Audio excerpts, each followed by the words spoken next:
वेदों को तो दास ने अभी देखा सन 2002 के बाद, और अभी तक उसमें रहस्य मिल रहे हैं। परमात्मा परमेश्वर कबीर जी सब स्वयं आए थे, वो लीला उन्होंने उसी समय की थी जो वेदों में वर्णित है कि प्रभु ऐसा करता है। आज तक परमेश्वर कबीर जी के तुल जिनको हम भगवान मानते थे उनकी किसी की लीला नहीं है जो वेदों से मिलती हो। इससे सिद्ध है कि वो भगवान नहीं है।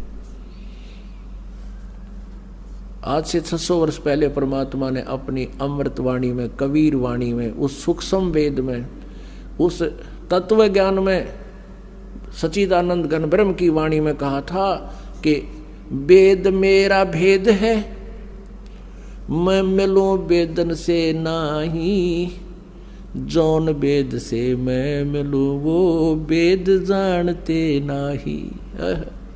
परमात्मा ने 600 वर्ष पहले कहा था कि चारों वेदों मेरी महिमा गा रहे हैं, और गीता जी चारों वेदों का कोड वर्डों में सांकेतिक एक सारांश संक्षिप्त में लिखा हुआ है। कहते हैं इनमें परमात्मा कह रहे हैं मेरी ही जानकारी है, वो परम अक्षर ब्रह्म पूर्ण परमात्मा है, वही मोक्षदायक है, उसी की भक्ति से कल्याण होगा, अन्य देवताओं की किसी भगवान की पूजा करने से मोक्ष नहीं होगा। तो वो परमात्मा मैं हूँ, वेद मेरा भेद है, पर वेदों में वर्णित विधि से मैं मिल नहीं सकता, क्योंकि वेदों और गीता और पुराणों में इनकम्प्लीट आध्यात्मिक नॉलेज है, स्पिरिचुअल नॉलेज है, इनकम्प्लीट है। क्योंकि इसलिए तो उन्होंने छोड़ दिया। चौथे अध्याय के 34वें श्लोक में श्रीमद् भगवद गीता में कहा कि अर्जुन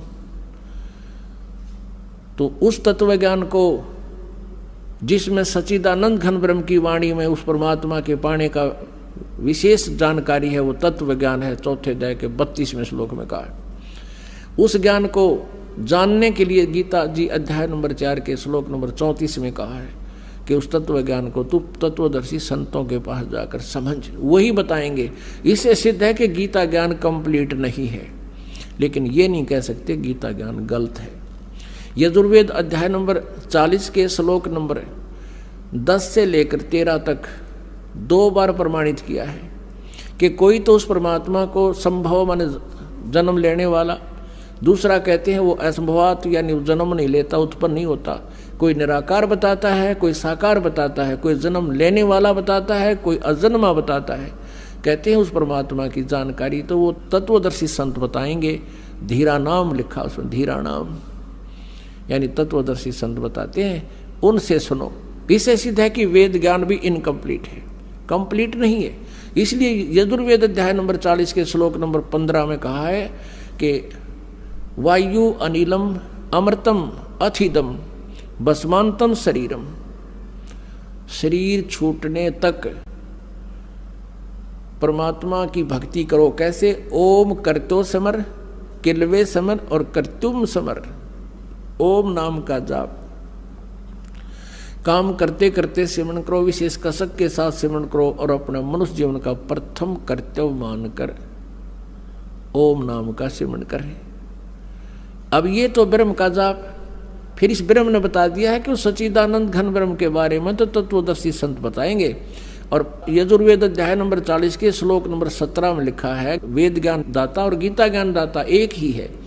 ये वेद ज्ञान दाता कहता है कि वो पूर्ण परमात्मा तो प्रोक्ष है, ऊपर प्रोक्ष है, गुप्त है, और मैं ब्रह्म हूँ, मेरा ओम नाम है, मैं खम्भ यानी अंतरिक्ष में रहता हूँ। जैसे श्रीमद् देवी भागवत देवी पुराण में देवी खुद बताती है, हिमालय राजा को वर्णन वो ब्रह्म के बारे में जानकारी देते हुए कहती है कि वो परमात्मा का केवल ब्रह्म है, ब्रह्म का नाम ओम है, और वो ब्रह्म सबका आत्मा ऊपर दिव्य आकाश यानी ब्रह्मलोक में रहता है। और ये खुद यजुर्वेद के 40वें अध्याय के 17वें श्लोक में, यानी 40वां अध्याय यजुर्वेद का अंतिम अध्याय है, और 17वां मंत्र भी यजुर्वेद का अंतिम मंत्र है। इसमें दोनों भगवानों का अलग अलग निर्णय दे दिया कि वो पूर्ण परमात्मा तो प्रोक्ष है, ऊपर गुप्त है, और मैं ब्रह्म हूँ, मैं खम्भ यानी अंतरिक्ष में स्वर्ग में रहता हूँ, मेरा ओम नाम है। That's all. तो इससे सिद्ध है कि ना वेद कंप्लीट ज्ञान रखते हैं उस परमात्मा के पाने का। उसके लिए ऑप्शन छोड़ दिया कि उसको तो तत्वदर्शी संत ही बताएंगे। तो परमेश्वर कबीर देव जी 600 वर्ष पहले कहा करते थे, वेद मेरा भेद है, मैं मिलूं वेदन से नाही, और जौन वेद से मैं मिलूं। ये वेद जानते नहीं, ये चारों वेद मेरी महिमा गाते हैं, लेकिन इन वेदों में मेरे पाने का विधान नहीं, संविधान नहीं, कोई ज्ञान नहीं, मंत्र नहीं। और जौन वेद से, जिस विधान ज्ञान से, जिस मंत्र से मेरी प्राप्ति हो, इन वेदों में वर्णित नहीं है। वेद नहीं जानते, और वेद तो खुद कह रहे हैं कि वो तो तत्वदर्शी संत बताएंगे। वो तत्वदर्शी संत की भूमिका करने भी स्वयं ही परमेश्वर आए थे।